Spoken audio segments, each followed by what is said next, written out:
છેલ્લા 25-30 વર્ષથી સાવલી નગરપાલિકા ગુજરાત અને પૂરા હિન્દુસ્તાનમાં ભારતીય જનતા પાર્ટીનો વહીવટ છે. ભારતીય જનતા પાર્ટીની સરકાર છે. 20 વર્ષ ચોથા ટર્મથી સાવલીમાં નગરપાલિકાનો પ્રમુખ ભારતીય જનતા પાર્ટીનો બને છે અને માત્ર મૂડીવાદીને જ બનાવે છે. કોઈ ગરીબ કે વંચિતોને બનાવતા નથી ને એનું પરિણામ એ છે કે વિકાસની વાતો કરે છે. વિકાસના નામ પર સાવલી નગરપાલિકા ફેલ ગયેલી છે. સાવલીના મેઇન રોડ પર રાજમાર્ગ જે કહેવાય તેની ઉપર છેલ્લા ઘણા સમયથી ગટર અને પીવાની પાઇપલાઇનો ફાટી અને રોડ પર નીકળે છે. આવનારા જનારા રાહદારીઓને પણ નુકસાન થાય છે, વેઠે છે, પણ પબ્લિકની સમસ્યાનો કોઈ હલ લાવતો નથી. આજે ક્ષત્રિય સમાજની અંદર એક ગરીબને ઘેર લગ્ન પ્રસંગ હતો. માંડવાની અંદર પાઇપલાઇન ફાટીને ત્યાં પાણી નીકળ્યું. તેને ગરીબના પ્રસંગને આ પાણીની એનો પ્રસંગ બગાડ્યો છે. ખરેખર આ બહુ નિંદનીય છે અને આ લોકો જાગે. માત્ર ને માત્ર સાવલીની અંદર ગુજરાતમાં અને હિન્દુસ્તાનમાં મૂડીવાદીના લોકોના તરફ જ વિકાસના કામો થાય છે.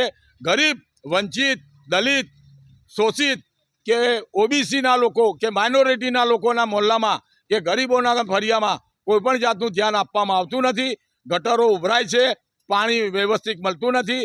10 દિવસ સુધી લાઇટ જાય છે તો પણ કોઈ ધ્યાન આપતું નથી. જો આ જ પરિસ્થિતિ ઉજળિયાટ કે પૈસાદાર પાત્ર લોકોના સોસાયટીમાં થાય તો એની હાવ રાત્રે પણ ઉઠીને આ લોકો કામ કરે છે. આ ગરીબના મોહલ્લાઓમાં ઓબીસી ગરીબ વંચિતના લોકોની તરફ કોઈ ધ્યાન આપતું નથી.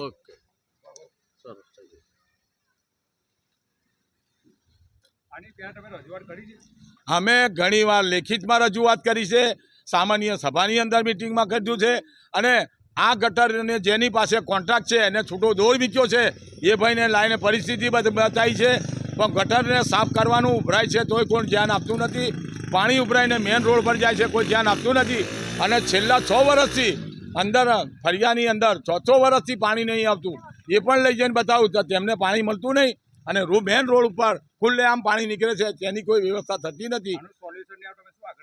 અમે આ વસ્તુની વારંવાર રજૂઆત કરવા છતાંય હજુ સોલ્યુશન નહીં આવ્યું તો અમે ગાંધી ચિંધ્યા માર્ગે આગળ સંવિધાને જે અમને અધિકાર આપ્યો છે એ અધિકારની રૂએ અમે સખતમાં સખત વિરોધ કરીશું ને જરૂર પડે તો આંદોલન પણ કરીશું.